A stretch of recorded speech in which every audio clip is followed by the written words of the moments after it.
요한계시록을 마무리하고 고민을 좀 하는 중에 예수님께서 가르치신 비유를 몇 주 동안 좀 함께 살펴보기를 원합니다. 비유라고 하는 것은 이 땅의 것을 가지고 하나님의 나라를 설명하는 게 비유입니다. 모형을 가지고 실체를 설명하는 거죠. 그러다 보니까 뭐가 좀 생길 수 있냐면 오해가 자꾸 생겨요. 모형을 가지고 실체를 설명하다 보니까 모형에 집중해서 실체 설명하고자 하는 것을 잘 이해하지 못하는 케이스들이 가끔 나오게 됩니다. 비유를 설명하면 좋은 점이 뭐냐면 내가 말하고자 하는 것을 더 정확하게 선명하게 이해할 때가 있어요. 어떤 설명을 하고 비유를 말하면 그거구나 이렇게 이해가 되죠. 근데 반대로 일어나는 거예요. 왜곡하게 되는 일이 자꾸 벌어지는 거죠. 그래서 신천지가 비유를 가장 많이 활용을 하거든요. 그 비유 아니면 설명을 안 할 만큼 많이 활용하죠. 왜곡되게 많이 쓰는 사람이 있습니다. 오늘 우리가 본 마태복음 13장인데 이 마태복음에도 예수님의 비유가 학자들에 따라 조금 다릅니다만 한 50개 가까이 나온다라고 이야기를 합니다. 그까지는 제가 잘 모르겠지만 예수님께서 직접 말씀으로 가르치신 것 중에서 마태복음에는 비유가 얼마나 나오냐면 4분의 1이 비유예요. 예수님이 기적을 행한 거 다 빼고요. 말씀으로 가르치신 것 중에 4분의 1이 비유고 장으로 말하면 28장 중에 한 7장 정도가 다 비유예요. 양이 굉장히 많은 거죠. 마태복음 13장 우리가 초반만 읽었는데요. 그게 34절 보시면 예수께서 이 모든 것을 무리에게 비유로 말씀하시고 비유가 아니면 아무것도 말씀하지 아니하셨다라고 표현했죠. 그만큼 예수님은 비유로 많이 말씀을 합니다. 왜 비유를 굳이 꼭 이렇게 할까? 물론 아까 말했던 선명함이나 이런 것도 있죠. 선명하기 위해서 선명하게 정확하게 설명하기 위해서입니다. 하지만 반대도 있습니다. 알아듣지 못하게 하려고 비유를 쓰는 거예요. 하나님이 택한 사람이 아니면 알아들을 수 없도록 하나님께서 못 알아들어야 될 사람에게는 못 알아듣도록 감추기 위해서 비유를 하는 겁니다. 그래서 비유를 올바르게 알아듣는 자는 하나님의 사람이에요. 하지만 비유를 왜곡하거나 다르게 이해하는 사람은 예수님의 목적대로 못 알아들을 사람이기 때문에 못 알아듣게 되는 거예요. 그게 차이가 나는 거죠. 자, 오늘 우리는 첫 번째로 씨 뿌리는 비유를 봤습니다. 한번 집에서 살펴보세요. 마가복음 4장 13절에는 이렇게 이야기합니다. 씨 뿌리는 비유를 알지 못하면 다른 비유를 알 수 없다. 이렇게까지 말해요. 그래서 목사님들이 주로 비유를 설교할 때 제일 먼저 쓰는 게 13장인 같긴 합니다. 씨 뿌리는 비유를 제일 많이 처음에 하는 이유도 그것 때문인 것 같죠. 이 말은 이걸 알아야지 그걸 안다 이런 개념이 아니라 씨 뿌리는 비유가 다른 비유를 이해하는데 키 역할을 해요. 상당히 핵심 역할을 하는 건 사실입니다. 자, 먼저 좀 이해해야 될 게 있는데 그게 뭐냐면 오늘 13장 1절에서 9절을 봤습니다. 그 뒤에 보면 그 비유를 설명을 예수님이 직접 해설을 해 주시는데 씨 뿌리는 비유가 나오게 된 배경이 있어요. 그게 12장 46절로 50절이에요. 우리는 앞에 거 보지 않고 비유만 설명해도 되기는 합니다. 하지만 이 비유를 설명한 목적이 있는 거예요. 이 비유를 든 이유가 그게 배경이 마태복음 12장 46절로 50절 이야기예요. 마태복음 12장 46절 50절 배경이 뭐냐면 예수님께서 집에서 말씀을 가르치고 있습니다. 그때 밖에 예수님의 어머니와 예수님의 형제들이 찾아온 거예요. 그러니까 사람들이 예수님께 당신의 어머니와 당신의 형제들이 왔다라고 하니까 예수님이 내 뜻 뭐라고 이야기하냐면 누가 내 어머니고 누가 내 형제냐 이렇게 말해요. 그러면서 제자들을 향하여 말씀을 듣고 있는 제자들을 향하여 너희가 내 어머니고 너희가 내 형제들이다 라고 이야기하는 거죠. 이게 49절 보세요. 49절에 손을 내밀어 제자들을 가르쳐 제자들을 향하여 나의 어머니와 나의 동생을 보라. 제자들을 보고 하는 소리입니다. 그러면서 50절에 누구든지 하늘에 계신 내 아버지의 뜻대로 하는 자가 내 형제고 자매고 어머니다. 육신의 형제가 아니다. 육신의 부모가 아니다. 아버지의 뜻을 따라 사는 자가 형제고 부모다라고 말씀하시면서 주신 메시지가 오늘 메시지예요. 이게 연결되는 거예요. 누가 예수님의 가족이냔 말이에요. 누가 하나님의 가족이냐라는 답으로 주신 게 씨 뿌리는 비운 겁니다. 12장 46절에서도 보면 예수께서 무리에게 말씀하셨다 그랬죠. 많은 무리가 있고 그 중에 제자들이 있어요. 오늘 13장 1절에도 그날 예수께서 집에서 나가서 바닷가에 앉으셨는데 2절에 큰 무리가 그들에게 모여들었다 그랬죠. 무리가 많이 옵니다. 큰 무리가 예수님께 엄청 몰려들어서 말씀을 들어요. 이 사람들은 왜 예수님께 왔냐면 예수님이 행하신 기적과 능력과 표적과 이것 때문에 몰려온 거죠. 특별히 500여 기적 위에는 엄청난 사람들이 몰려들었어요. 그럼 여기서 예수님이 말씀하시는 씨는, 씨 뿌리는 비유의 씨는 하나님의 말씀을 말합니다. 그렇죠. 다른 말로는 복음이라고 말할 수 있고 하나님의 나라라고 표현할 수 있습니다. 쉽게 말하면 누가 가족이냐? 하나님의 말씀을 알아듣는 자가 가족이라는 거예요. 오늘 씨 뿌리는 비유의 가장 중요한 것 중에 하나가 뭐냐면 그 말씀을 깨닫지 못하여 라는 말이 반복됩니다. 깨닫지 못하는 게 돌밭이고 가시떨기예요. 말씀을 깨닫는 자가 옥토인 거거든요. 이게 가장 중요한 거라고. 하나님의 말씀을 깨닫는 게 하나님의 가족이에요. 그래서 가족이 찾아왔어요. 어머니와 형제들이 찾아왔는데 육신의 형제가 내 형제가 아니다. 하나님의 말씀대로 살고 하나의 말씀을 특별히 깨닫는 자가 내 형제다라고 이야기를 하는 거예요. 이 말이 굉장히 중요한 거죠. 성령으로 거듭난 자가 예수님의 가족이라는 거죠. 그래서 9절에 귀 있는 자는 들으라고 합니다. 택함을 받은 자만 알아듣는다는 뜻입니다. 진짜 성도만 비유를 알아듣습니다. 진짜 성도만 말씀의 인생을 거는 거예요. 진짜 성도만. 그래서 비유를 알아듣는 사람이 예수님의 가족이죠. 그래서 베드로가 주는 그리스도시요 살아계신 하나님의 아들이십니다라고 고백했을 때 이걸 그렇게 고백할 수 있는 것은 육신으로 될 수 있는 게 아니다. 하늘에 계신 내 아버지다 그랬죠. 그러면 이 말씀을 알아들을 수 있는 건 가족이기 때문이고 이 가족은 하늘에 계신 아버지께서 그렇게 만들어 주셨기 때문에 알아듣고 가족이 될 수 있는 거죠. 열심히 한다고 알아들을 수 있는 건 아니라는 거죠. 그래서 11절에 보면 설명을 해가는 중에 대답하여 이르시되 천국의 비밀을 아는 것이 너희에게는 허락되었으나 그들에게는 아니다. 그래서 비밀이라는 단어를 써요. 하나님의 나라, 다른 말로 천국인데 이 천국은 비밀이라는 거예요. 비유를 왜 설명하냐? 천국을 이해시키기 위해서. 근데 하나님의 가족이 아닌 사람, 예수님의 가족이 아닌 사람은 비유를 설명하면 못 알아듣는 거예요. 못 알아듣게 하려고 비유를 설명을 하는 거거든요. 그래서 이런 이해해야 될 게 뭐냐면 이 비유의 말씀을 가지고 자꾸 내 종교적인 행동을 변화시키고 뭔가 교훈을 삼으려고 하는 좋은 의미입니다. 하지만 비유는 교훈을 삼으려고 주시는 게 아니에요.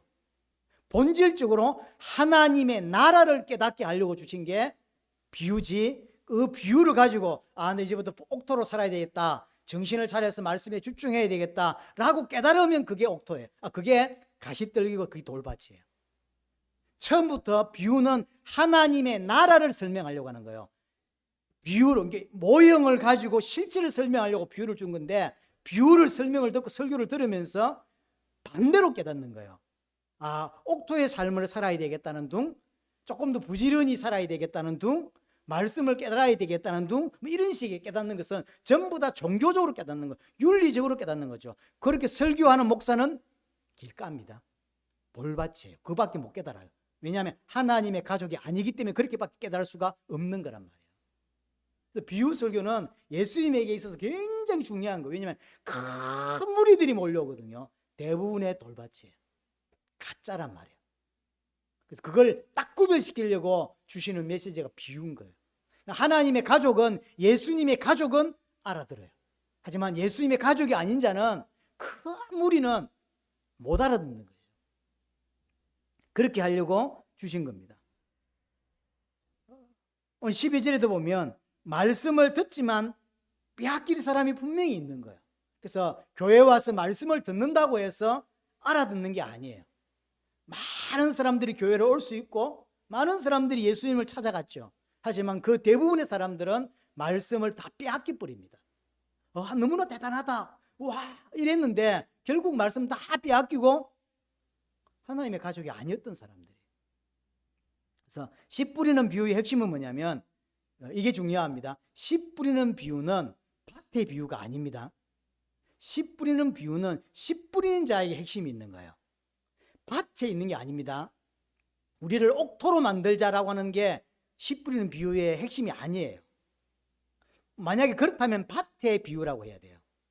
이 땅에 가시떨기, 옥토, 돌밭, 길가가 있다, 이렇게 해야 되는데 그게 아니라 모든 이런 것을 하는 건 누가 하냐면 씨 뿌리는 자가 하는 거예요. 그래서 핵심은 씨 뿌리는 자에게 있다. 왜냐? 밭은 스스로 옥토로 만들 수가 없다는 겁니다. 밭은 내가 이제 여기 길가입니다. 그럼 내 스스로 내가 길가라는 걸 알아들었어요. 내가 길가야, 내가 돌짝밭이야. 돌짝밭이는 내가 스스로 돌짝밭인 줄 알고 돌을 깨고 가시덤불을 잘라서 옥토로 만들 수 있냐? 없어요. 그럼 돌짝밭을 옥토로 만들고 길가를 옥토로 만들 수 있는 건 씨 뿌리는 자가 하는 거예요. 씨를 뿌려보니까 제대로 안 나. 그러니까 다 갈아엎겠죠? 그럼 누가 그렇게 하냔 말이에요. 씨 뿌리는 자가, 농부가 하는 거예요. 그래서 여기서 씨 뿌리는 자의 핵심은 밭이 아닙니다. 옥토냐 길가냐 이게 아니라 씨 뿌리는 자에게 의미가 있는 거예요. 이 부분을 놓치면 말 그대로 여러분들도 길가일 가능성, 돌밭의 가능성이 큽니다. 그래서 씨 뿌리는 자가 자기 가족들에게 무엇을 행하는지를 설명하는 게 씨 뿌리는 비유입니다. 씨 뿌리는 자, 하나님이죠. 하나님이 자기 가족에게 하나님의 은혜와 하나님의 사랑을 깨닫게 하는 일, 그게 씨 뿌리는 비유의 핵심입니다. 자, 그럼 내용을 좀 살펴보겠습니다. 3절부터 8절인데 네 가지가 나와 있습니다. 첫 번째 길가, 3절 4절. 씨를 뿌리는 자가 뿌리러 나가서 뿌릴새 들어는 길가에 떨어짐에 새들이 와서 먹어버렸습니다. 이것을 19절에 가세요. 19절에 가면 예수님께서 풀어줍니다. 아무나 천국 말씀을 듣고 깨닫지 못할 때에는 악한 자가 와서 그 마음에 뿌려진 것을 빼앗나니. 하나님의 말씀이, 천국 복음이 뿌려졌는데 깨닫지 못하는 거예요. 깨닫지 못하니까 악한 자가 와서 그 마음에 뿌려진 말씀을 빼앗아 버렸다. 그래서 그걸 길가다라고 표현한다는 거죠. 그래서 악한 자는 마귀겠죠. 핵심은 뿌려졌는데 길가라. 그래서 깨닫지를 못하는 거예요. 깨닫지를 못하니까 마귀가 와서 말씀을 빼앗아 간다라는 거죠. 그래서 말씀을 빼앗아 간다라고 하니까 이제 우리는 어떻게 생각하냐면, 하나의 말씀을 금방 잊어버리고 설교 들었는데 기억 못하고, 또는 말씀에 전혀 관심이 없고 마음이 완악해서, 마음이 딱딱해서 그걸 길가다라고 생각한다고요. 근데 잘 읽어보면 핵심이 그거 아니에요. 내 마음이 딱딱하냐 완악하냐라는 게 핵심이 있는 게 아니에요. 이 사람도 길가는 맞습니다. 길가이기 때문에 나오는 행동이 뭐냐면 딱딱해요. 말씀을 받을 준비가 안 돼 있어요. 그리고 관심이 없어요. 그리고 말씀이 안 들려요. 이 다 길가가 맞아요. 하지만 오늘 본문에서 가장 중요한 게 봐야 될 게 뭐냐면, 말씀을 깨닫지 못한다는 거예요. 깨닫지 못하니까 그런 행동들이 나오겠죠. 완악하고 딱딱하고 무관심한, 전혀 교회 설교 듣는 게 전혀 관심사가 아니죠. 그럴 수밖에 없죠. 하지만 가장 중요한 건 깨닫지 못한다는 게 핵심이 있는 거예요. 이 사람이 길가입니다. 그러면 열심히 성경을 보고 설교를 많이 듣고 성경을 평생 연구할 수도 있습니다. 이 사람이 연구하지만 깨닫지 못하는 거죠. 누구죠? 바리새인, 서기관, 율법교사, 대제사장. 이 사람들은 일반적으로 말씀을 거부하거나 말씀을 듣기 싫어하거나 딱딱하거나 무관심하지 않습니다. 일평생을 하나님을 섬기고 말씀만 연구하고 말씀만 따르고 일평생 말씀만 연구한다니까요. 근데 길가요. 왜죠? 평생을 바쳐서 박사학위를 10개를 따고 성경 박사로 했는데 뭐하죠? 깨닫지를 못하더라. 이 사람이 길가입니다. 그래서 두 종류 다 길가예요. 전혀 말씀에 무관심하거나 말씀 들을 준비가 전혀 안 된 사람. 교회는 오지만 전혀 말씀이 제대로 안 들어가. 소기의 경읽기처럼. 그 사람은 길가가 확실합니다. 하지만 조금 더 길가는 누구냐면 말씀을 일평생 연구하고 일평생 말씀만 붙잡고 살았지만 말씀의 진리를 깨닫지 못하는 사람. 목사 중에도 많습니다. 신학 박사 중에도 있어요. 바리새인. 그러니까 메시아가 왔을 때 성경을 달달달 외웠던 사람들 보세요. 바리새인, 서기관, 대제사장이 가장 먼저 예수를 알아봐야 되는데 가장 못 알아보죠. 왜 그럴까요? 진리를 깨닫지 못해요. 왜 깨닫지 못할까요? 예수님의 가족이 아닌 거예요. 그 설명을. 왜냐하면 너무 무리가 많은 거죠. 한국 교회 안에도 무리가 너무 많습니다. 진리를 깨닫지 못하고 진짜로 성경을 1년에 몇 독씩 하고 필사도 하고 성경을 달달달 외우는데 하나님의 가족이 아닌 자가 있단 말이에요. 그 사람은 틀리게 깨달아요. 꼭 틀리게 깨달아요. 왜 틀리게 깨달까요? 옥토가 아니니까. 그렇죠? 하나님의 가족이 아니기 때문이죠. 길가이기 때문에 그렇게밖에는 깨닫지를 못하는 거죠. 말씀의 진리를 깨달아야 되는데 그렇지 못해요. 그건 재미난 표현이 길가거든요. 길이면 길이고 뭐 다르면 다르지 왜 길가일까요? 요한복음 14장 6절에 내가 곧 길이요 진리요 생명이라고 그러죠. 길은 예수 그리스도예요. 근데 왜 길가냐 말이요. 말씀의 껍데기만 붙잡는 사람들. 항상 말씀의 진리에는 관심이 없고 말씀의 껍데기 붙잡고 말씀이 증거하고 있는 그 길의 핵심은 깨닫지 못해요. 복음은 깨닫지 못하고 복음 옆에 있는 것만 자꾸 관심이 한다고. 성경을 파고 들어가는데 항상 진리와 관계없이 성경 옆다리만 자꾸 긁고 있는 사람들, 그 길가라고. 두 번째, 돌밭입니다. 5절 6절에 이렇게 되어 있습니다. 들으는 흙이 얕은 돌밭에 떨어짐에 흙이 깊지 아니하므로 곧 싹이 나오나 해가 돋은 후에 타서 뿌리가 없으므로 말랐다. 그래 죽는 거죠. 이 설명을 20절 21절 예수님이 해 주십니다. 돌밭에 뿌려졌다는 것은 말씀을 듣고 즉시 기쁨을 받대.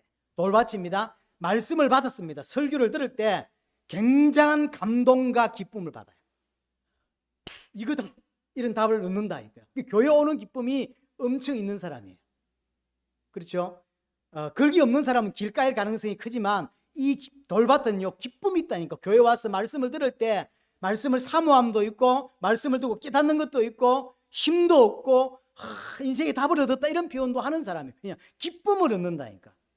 그렇게 돼 있죠. 기쁨을 얻어요. 21절 그 속에 뿌리가 없어 잠시 견디다가, 그런데 뿌리가 없어 잠시 견디다가 말씀으로 말미암아 환난이나 박해가 일어나니까 바로 넘어져 버려요.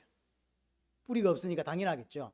이게 돌밭이라고 되어 있는데 우리가 생각할 때는 돌밭을 어떻게 이해할 수 있냐면 돌이 많은 밭이다라고 생각하지만 실제로는 겉으로 볼 때는 그렇지 않습니다. 겉으로 볼 때는요 밑에 돌이 깔려 있고요 돌이 꽉 찼고 위에 흙이 덮여 있어요. 그러니까 겉으로 볼 때는 돌밭으로 보인다 안 보인다? 안 보입니다. 겉으로 볼 때는 옥토처럼 보인다고. 교회 여러분들은 좀 교회를 우리 파주는 좀 늦게 오는 게 습관이에요. 교회를 좀 늦게 오죠. 그래서 내가 볼 때 우지현 집에서 찬양인도 할 때 좀 민망하지 않겠나 싶어요. 왜냐면 아무도 없는데 많이 있는 것처럼 지금 찬양을 인도를 하잖아요. 좀 습관도 고칠 필요가 있는데요. 여하튼 겉으로 볼 때는 그렇지가 않아요. 겉으로 볼 때는 열심히 빨리 오고 부지런하고 메시지에 감동도 받고 아멘도 하고 굉장히 충성스러워 보인다니까요. 그런데 뭐가 얕다? 흙이 아파요. 그러니까 말씀이 들어갔는데 위에만 흙이지 밑에는 흙이 아닌 거예요. 다 돌인 거예요. 돌. 그러니까 뿌리를 못 내리네. 뿌리를 못 내리니까 해가 뜨니까 말라 다 죽는 거예요. 그래서 뭐라고 전제를 달고 있냐면 말씀으로 말미암아 환난이나 박해가 일어나고 그것으로 인하여 넘어진다 그랬어요. 그래서 말씀을 받아서 은혜를 받고 이 교회 선택하기를 너무 잘했다. 우리 목사님 만난 걸 너무 다행이다라고 했는데 말씀을 진짜 받고 나니까 하나님께서 환난과 박해를 줘요. 진짜 성도에게 하나님 줍니다. 여러분들이 가짜 성도 같으면 그런 거 안 줄 줄 몰라도 진짜 성도에게 말씀을 오고 나면 내 안에서부터 갈등이 일어난다고. 나는 사실 교회를 다니고 이 교회를 찾아온 이유가 다른 이유인데 말씀을 자꾸 듣다 보니까요 나를 부인하고 나 십자가를 지는 게 성도라는 걸 알게 되니까 이게 부딪혀요. 이게 안 맞구나. 내가 뭔가 잘못 이해했구나. 그러니까 교회를 떠날 건지 계속 다니면서 나를 바꿀 건지 생각을 해야 된단 말이죠. 보통은 육신적인 이유로 교회로 온다고요. 어떤 복을 얻겠다, 어떤 걸 응답을 받겠다 이런 것 때문에 왔는데 말씀하고 자꾸 부딪힌다. 근데 그 말씀이 진짜 들어오면 내 안에서 벌써 밖에서 환란이 이제는 내 안에서 환란이 일어나요. 갈등이 번다고. 하지만 그 갈등 때문에 갈등을 넘어서서 뿌리를 내리냐? 아니요. 넘어져 버려요. 그렇죠? 그래서 이런 사람이 교회 안에 꽉 찼습니다. 사실은요. 돌밭이에요. 그러니까 교회에서 교육자들이나 교회를 오래 다닌 사람들이 볼 때는 전혀 눈치챌 수 없습니다. 왜냐하면 교회에 오는 기쁨과 말씀 듣는 기쁨과 감격들이 있다니까요. 근데 뿌리가 없어요, 거의. 그래서 반드시 하나님이 박해와 고난이나 갈등을 집어넣어서 이 사람으로 확인시켜 준다고요. 본인이 난 너무 좋다라고 했지만 문제가 생기니까 그냥 자빠져 버려요. 이 비슷한 사람 전 꽤 많이 만나봤거든요. 전사 때부터 전사의 메시지 너무 좋습니다. 녹음을 좀 할 수 있습니까? 그래서 녹음을 전사 때 한 설교가 뭐 녹음할 게 있다고 교육자들이 얼마나 많은데, 근데 그걸요 카세트 들고 와가지고 그 뭐 이게 누르는 거 있잖아요. 두 개 누르 빨강색으로 두 개 누르 그렇게 제 설교를 녹음시켜 가지고 듣는 친구들이 있었어요. 다 어디 갔는지 모르겠어요. 그렇게 기쁨을 느낀다니까. 하지만 실제로는 돌밭이에요. 성장하지 못하고 문제 오니까 다 자빠져 버려요. 왜 그렇죠? 돌밭이라서 그래요. 하나님의 가족이 아닌 거죠. 겉으로 볼 때는 은혜를 받은 것 같고 진리를 깨닫는 것 같고 하지만 열매를 맺을 수 없는 사람인 거죠. 꼭 기억해야 됩니다. 말씀이 우리가 육신적으로 볼 때 참 괜찮은 성도인 것처럼 보일 수 있습니다. 말씀의 기쁨도 느끼고 이게 감격도 있고, 하지만 정말로 말씀이 부딪혀 오면 견뎌내지는 못해요. 왜냐? 자기가 원하는 말씀이 아니거든요. 자기가 원하는 것은 성공이고 행복이고 출세하는 것이고 응답받는 건데 자꾸 진짜 복음을 들어보니까 그게 아니라거든요. 있는 것도 내버리라 그러고 내 십자가를 지라 그러고, 그러니까 이게 안 맞는 거죠. 자꾸 성경은 교회는 하나님 부인하라고 하니까 그런 교회는 못 다니겠고, 그러니까 축복 준다 이런 교회를 찾아가는 거죠. 그게 돌밭입니다. 그러니까 돌밭만 모인 교회가 있어요. 돌밭만. 그런 사람들만 모여가지고 하나님이 환난과 고난을 반드시 기독교인에게 준다는 걸 아셔야 돼요. 왜냐? 그 과정을 거쳐야만 하나님 백성다운 모습을 갖출 수 있기 때문에. 하나님의 말씀이 들어오니까 못 견디는 것이죠. 오늘 본문에서도 1절, 2절에 그 앞에 그 12장 46절에서도 많은 사람들이 예수님의 어떤 집에서 말씀을 가르칠 때 막 나왔죠. 물이. 오늘 13장 2절에도 큰 물이에요. 사람들이 막 차고 넘치는 거예요. 다 가짜들입니다. 거의. 제자가 없냐? 제자가 있습니다. 하지만 대부분은 가짜예요. 그들을 향하여 쓰는 메시지예요. 너희는 길 까고 너희는 돌밭이다. 그런데 이 말 알아듣는 사람들은, 이 말을 듣는 사람들은 대부분 못 알아듣죠. 왜냐? 비유거든요. 자기 보고 하는 소리가 아닌 줄. 어떻게 생각하냐면 마음을 조금 더 부드럽게 해라, 옥토가 되라 이렇게 깨닫는 거예요. 그렇지. 예수님 주신 말씀을 더 잘 깨달아야지. 그러니까 예수님이 그렇지. 그게 가짜거든. 그게 돌밭이거든요. 이 옥토 이야기를 하고 있는 게 아니에요. 내가 옥토가 될 수가 없어요. 예수님이 이렇게 몰려왔다가 환난과 박해와 고통이 오니까 다 떠난다 이거. 귀 있는 자는 들으라고 하잖아요. 귀가 없어요. 예수님 말씀을 들을 수 있는 귀가 이들에게는 없습니다. 다 떠나는 것입니다. 얼마나 웃기는 교회가 많냐면 이런 것으로 유혹하는 교회가 있잖아요. 응답 준다, 치유 준다, 뭐 해방된다 이런 거 하면서 사람들 자꾸 이렇게 하나님은 사랑의 하나님이다 하면서 싹 불러 모으잖아요. 이게 바로 목사로부터 다 돌밭이에요.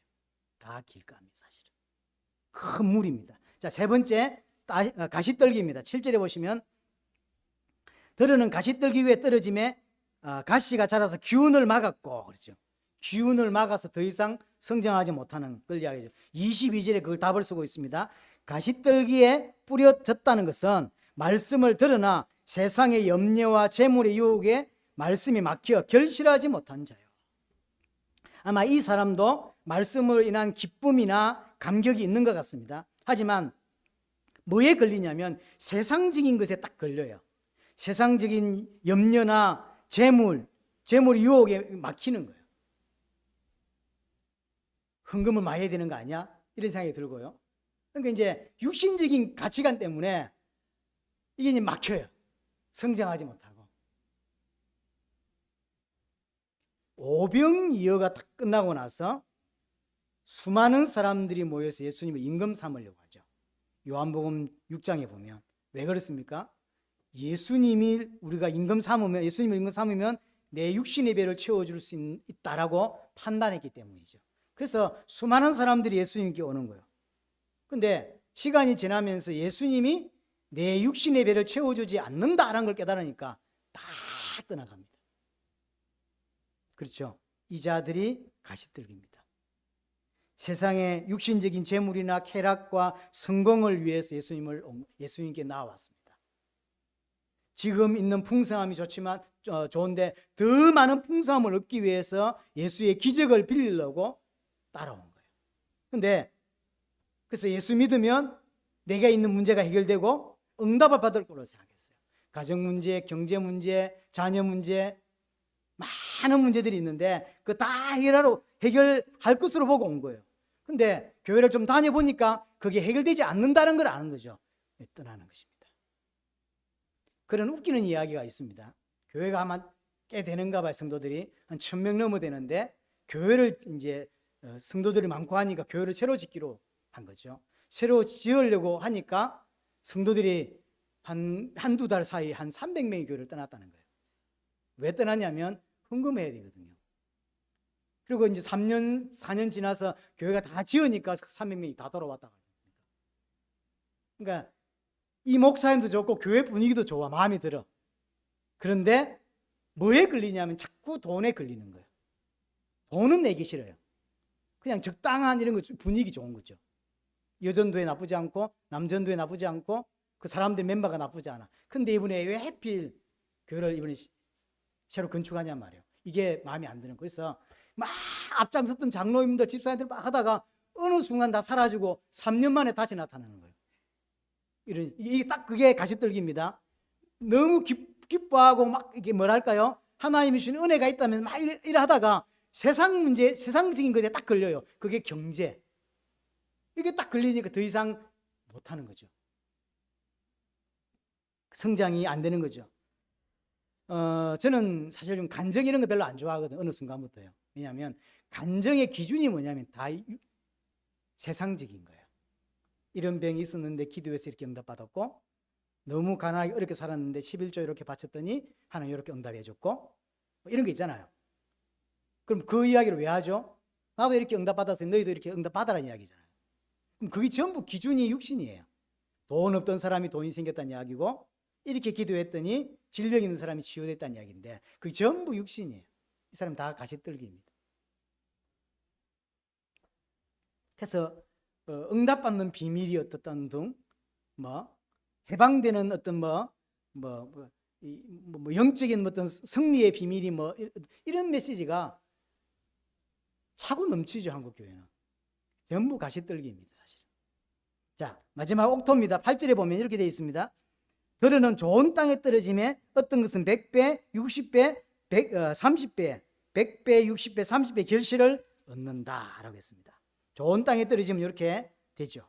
좋은 땅에 떨어졌다는 것은 결국 뭐겠습니까? 말씀을 깨닫는 것을 이야기합니다. 23절 보세요. 23절에 좋은 땅에 뿌려졌다는 것은 말씀을 듣고 깨닫는 자니, 핵심이에요. 이게 결국 말씀을 깨닫냐 깨닫지 못하냐입니다. 말씀을 깨닫는 자는 옥토. 그래서 30배, 60배, 100배의 결실을 얻는다는 거죠. 자, 여기서 핵심은 생각해야 될 게 뭐냐면, 우리가 여기서 자꾸 간과하는 게 뭐냐면, 자꾸 내가 옥토가 될 수 있냐 또는 내가 옥토냐 이런 쪽에 관심이 많아요. 그 이야기가 아니에요. 이 땅에 사는 사람 중에 옥토가 있냐는 거예요. 본질적으로 생각해 봅시다. 이 땅에 사는 사람 중에 진짜 옥토가 있을까요?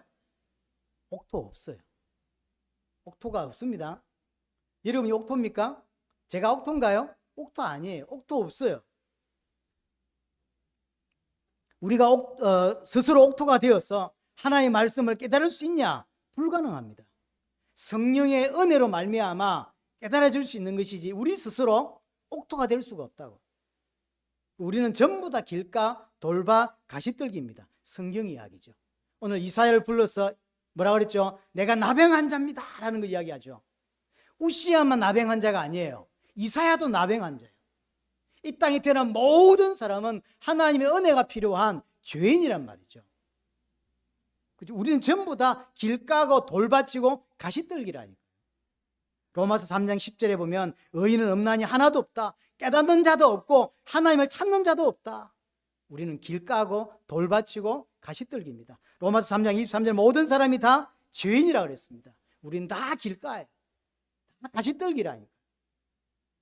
우리는 하나님의 말씀을 스스로 깨닫고 옥토가 되고 그래서 열매 맺을 수 있는 그런 사람이 아닙니다. 우리는 죄인입니다. 그럼 좋은 땅이 된다고 하는 것은 나에게 달려있는 게 아니에요. 누구한테 달려있죠? 씨 뿌리는 자에게 달려있어요. 나에게 달려있는 게 아닙니다. 하나님의 주권에 있는 거예요. 하나님의 주권에. 그러니까 씨 뿌리는 자가 씨를 뿌려본 겁니다. 씨를 뿌려보니까 길가고 가시떨기고 돌밭이죠. 그럼 어떡할까요? 여러분들이 농부를 하면 어떡할까요? 여러분들 밭을 샀어. 그래서 첫해 씨를 뿌려봤는데 안 자라. 그래서 땅을 파봤더니 돌밭이라. 아니면 가시떨기가 너무 많아. 어떻게 하겠습니까? 다 뒤집어 엎겠죠. 우리는 원래 가시떨기고 원래 돌밭이고 원래 길가예요. 그러면 씨 뿌리는 자가 뭐 했죠? 우리가 옥토가 될 수 있도록 내 마음밭을 다 갈고 다 뒤집어 엎어버린 거예요. 그래서 돌을 깨내고 돌을 빼내고 가시떨기를 다 잘라냈기 때문에 우리 옥토가 될 수 있었던 거지, 우리 스스로 깨닫고 우리 스스로 옥토가 될 수 있는 건 아니란 말이에요. 하나님께서 옥토가 되도록 우리 마음을 갈아엎어 주신 거예요. 우리 마음을 다 뒤집어 주신 거예요.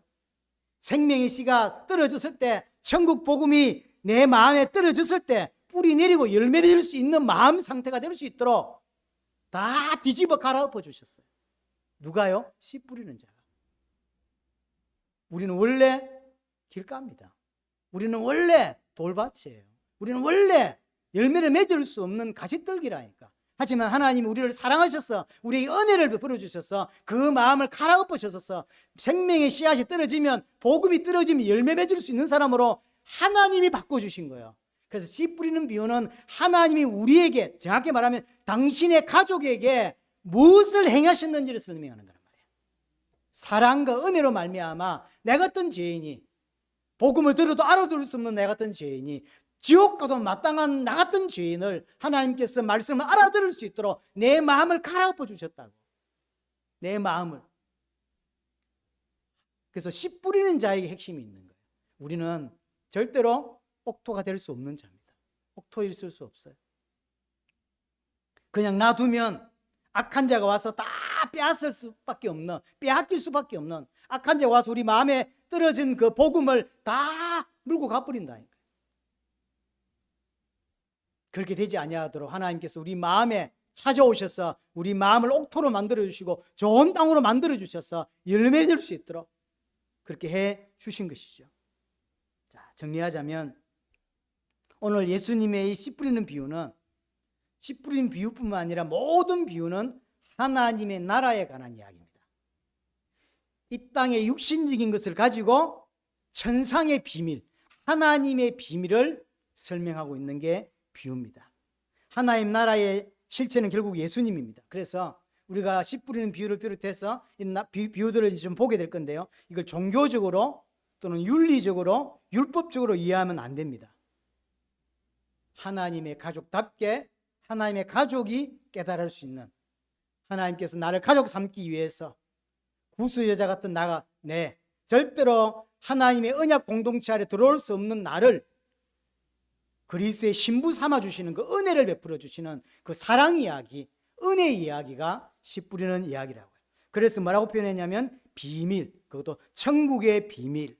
그래서 어떤 사람은 깨닫지 못한다는 거죠. 큰 무리라고 했죠. 큰 무리는 깨닫지 못합니다. 그 중에 제자 있다 그랬죠. 제자는 깨닫는 거죠. 그래서 예수님이 은혜 주시지 않으면 깨달을 수가 없다는 사실이죠. 분명히 아까 말씀드렸는데 하나님의 말씀을 가까이 하고 연구했던, 하지만 하나님의 말씀의 진리를 깨닫지 못했던 사람들, 바리새인, 율법 교사, 대제사장 같은 그런 사람들은 다 길가입니다. 예수님이 예루살렘 성에 입성할 때 기억합니까? 종려나무를 들고 호산나 호산나 다윗의 자손이여라고 불렀던 사람. 일주일도 아니죠. 며칠 만에 뭐라고 합니까? 예수님을 십자가에 못 박으소서, 예수님을 십자가에 못 박으소서 했던 사람. 동일한 사람입니다. 다 돌밭입니다. 말씀으로 인하여 기쁨을 얻었지만 결국 혼란이 오니까, 문제가 오니까, 예수님하고 아는 사람이고 예수님을 내가 안다 그러면 문제가 생기니까 전부 예수님 앞에서 호산나 했던 사람들이 전부 뭐라고 합니까? 예수님을 십자가에 못 박으라는 거예요. 예수님 때문에 기쁨을 얻었던 사람들인데 돌밭이죠. 예수님을 따르겠다고 하던 청년이 나왔습니다. 예수님이 이 사람이 어떤 사람이 잘 알고 돈이 많다는 걸 알고 그 모든 돈을 다 가난한 사람이 나눠주고 나를 따르라 하니까 돈이 많은 것 때문에 근심하여 돌아가 버리죠. 가시떨기죠. 그렇죠? 돈이 없었더라면 예수님을 쫓았을 겁니다. 차라리 나병 환자였다면 자신이 죄인이라는 걸 깨달았을 것이고 그래서 하나님만 의지했을 것입니다. 근데 진영 안에 있어서 나병이 안 걸리는 바람에 자기는 의인이라고 생각했다고 구원을 못 받는 거예요. 성경이 말씀하는 진리를 여러분들 깨달았어야 돼요. 이런 사람이 얼마나 많습니까? 예수님 주변에 큰 무리가 넘쳐나요. 큰 무리가. 교회 안에 이런 사람이 넘쳐납니다. 그래서 예수님 왔을 때 진짜 알아봐야 될 사람들, 대사양 그 사람은 하나도 예수님을 알아보지를 못해요. 왜냐? 비밀이거든. 진짜 성도는 알아듣죠. 반대로 바리새인들이 미워했던 사람, 이상하게 봤던 창녀들, 세리들, 이런 사람들은 막바로 예수님께 무릎 꿇고 그러죠. 왜 그럴까요? 본인이 죄인이라는 걸 알거든요. 나는 가망이 없다, 나는 죄인이다, 나는 손가락질 받는 죄인이라는 걸 아니까 예수님의 은혜가 필요한 거예요. 이 사람이 구원받죠. 그래서 일반적인 눈을 가진 사람들은 성경의 여러 가지 예수님의 행적을 보고 너무나 이상하게 여기죠. 왜 저런 죄인들하고만 예수님이 놀지? 이해가 잘 안 되는 거예요. 하지만 이 죄인들은 자신은 가망이 없다는 걸 아는 사람들이죠. 자신은 죄인이라는 걸 아는 사람들이에요. 그래서 하나님의 은혜가 필요하다는 걸 아는 사람들이에요. 그래서 자신을 부인할 수밖에 없죠. 하지만 돈 많은 사람들, 성공한 사람들, 바리새인들은 자신을 부인하기가 어려워요. 하나님의 은혜를 기대하지 않는 거죠. 예수님께 나올 수가 없는 것입니다. 옥토는 내가 되는 게 아닙니다. 하나님이 만들어 주신 것입니다. 우리가 말씀 알아들을 수 없는 자인데 하나님께서 말씀 알아들을 수 있는 자로 우리를 만들어 주셨죠. 그 사람을 가족이라고 합니다. 하나님 은혜와 사랑을 받는 가족, 이 사람은 하나님의 말씀을 깨닫게 되는 것입니다. 앞으로 비유 말씀을 통해서 계속 천국의 비밀이 더 깨달아지고 하나님의 사랑과 은혜가 더 깊이 깨달아지는 은혜가 여러분들 있기를 바랍니다.